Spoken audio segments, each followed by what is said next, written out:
आज मेरे श्रोताओं दुशासन द्रौपदी से कहता है, सुनो भाभी, तुम्हें सभा में भैया ने बुलाया है, शीघ्र चलो। द्रौपदी कहने लगी, उस समय में तो मर्दों का काम होता है, भला वहां एक स्त्री का क्या काम है। उस सभा में हम जाकर के क्या करेंगे? तो कहने लगा दुशासन, वो तो हमें नहीं पता, लेकिन तुम्हें भैया ने बुलाया है। आज मेरे श्रोताओं वो तुम्हारा ऐसा सम्मान करेंगे कि जो सभा में बैठे हैं उनका भी कलेजा तड़प जाएगा। द्रौपदी बोली, मतलब हम समझ नहीं पाए। आज दुशासन कहने लगा, वो वक्त याद करो जब भैया गड्ढे में गिर गए थे तो आपने अंधे कांता कहा था। आपको ऐसा बच्चन नहीं कहना चाहिए था। आज तुम अंधे के फंदे में फंसी हो, तुमको अवगत तो हो जाएगा, पता चल जाएगा कि अंधे के अंधे होते, अंधों के आंख वाले भी होते हैं। महाराज द्रौपदी बोली, मेरे साथ में ऐसा मत करो। अरे दुशासन बोला, वो तुम्हारी भरी सभा में बेइज्जती करेंगे, नगिन करेंगे और अपनी जंगा पर बिठाएंगे, क्योंकि तुमने उनका अपमान किया था। दुशासन उन्हें पकड़ करके बालों को खींच करके ले जाता है।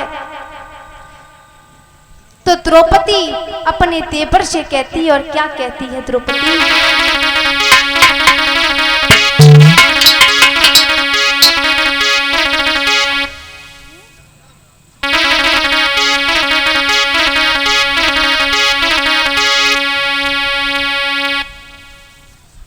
हमारे जो बुजुर्ग लोग बैठे हुए हैं सभी हमारे बाबा लगते हैं, हमारे कोई ताऊ लगते हैं, कोई चाचा जी लगते हैं। ये बताओ, कथा समझ में आ रही है हमारी? आ रही है? बहुत बहुत धन्यवाद। अगर ध्यान से सुनोगे तो जरूर समझ में आएगी, अगर नहीं सुनोगे, बातें करोगे तो कैसे समझ में आ जाएगी भाई। आपका आशीर्वाद हमेशा ऐसे हमारे सर पे बना रहे, हम यही कामना करते हैं। द्रौपदी रोने लगी और रोकर के बोली, क्या बोली?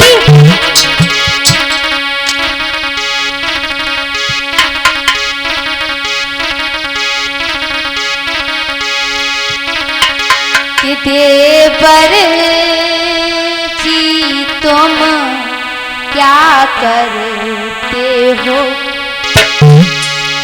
और लज्जित न करो तुम पांडव को।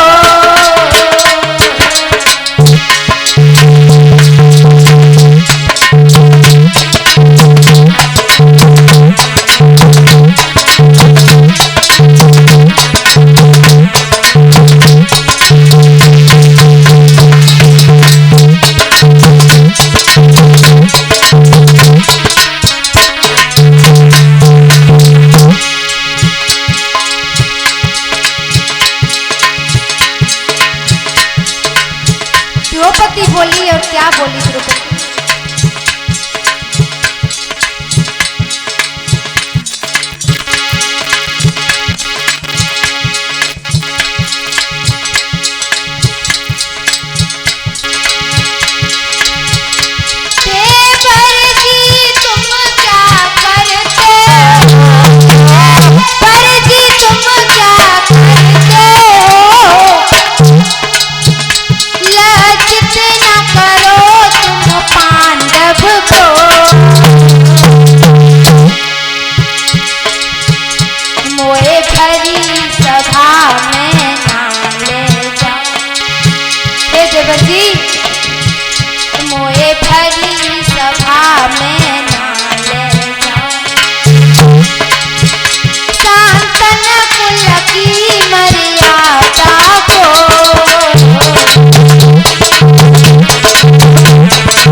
सभा में ना ले जाओ। हे देवर जी परी भरी सभा में ना ले जाओ। एहसान करो भौजाई पे,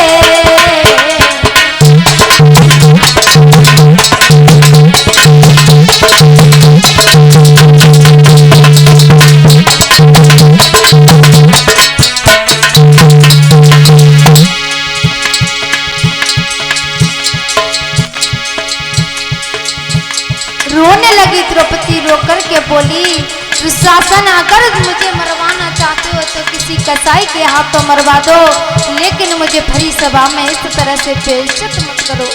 हाथ जोड़ करके रोने लगी द्रौपदी, पूरी तरह से रोती और कहती है क्या इतना एहसान कर दो इस भौजाई पर, अगर मरवाना चाहते हो तो किसी कसाई के हाथ में मरवा दो। और बोली क्या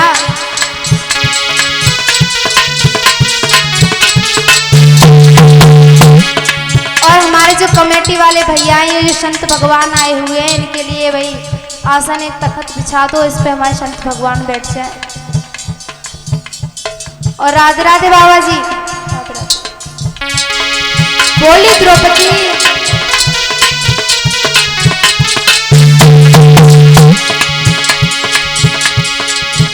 जहाँ भी सम बाबा बैठे, जहाँ भी सम बाबा बैठे,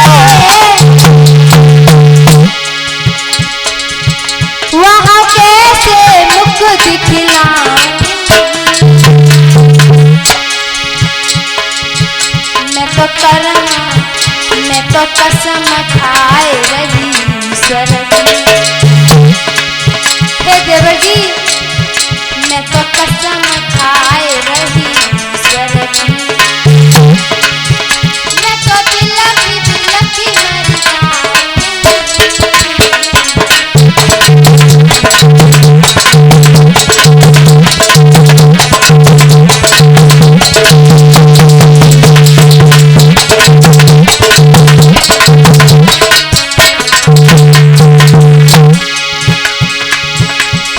कसम खाए रही,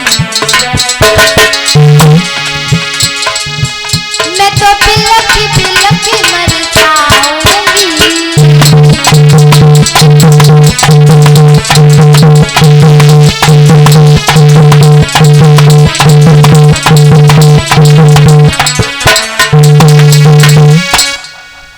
कहा द्रौपदी ने उस भरी सभा में मुझे मत लेकर के जाओ। और वहाँ पर द्रोणाचार्य भीष्म बाबा आदि बड़े बड़े हमारे सभी बैठे होंगे, मैं उनके सामने कैसे मुख दिखलाऊंगी, मुझे मत लेकर के जाओ। लेकिन दुशासन ने पकड़ी कलाई और लेकर के चल दिया, खींचता हुआ द्रौपदी को ले जाता है। द्रौपदी रोने लगी और बोली ऐसा ना करो, हमें भरी सभा में मत ले जाओ, अरे इस महलों में कोई हो तो हमें बचा लो। द्रौपदी बुरी तरह से बिलख बिलख कर रोती है और कहती है इस महलों में कोई हो तो हमें बचा लो।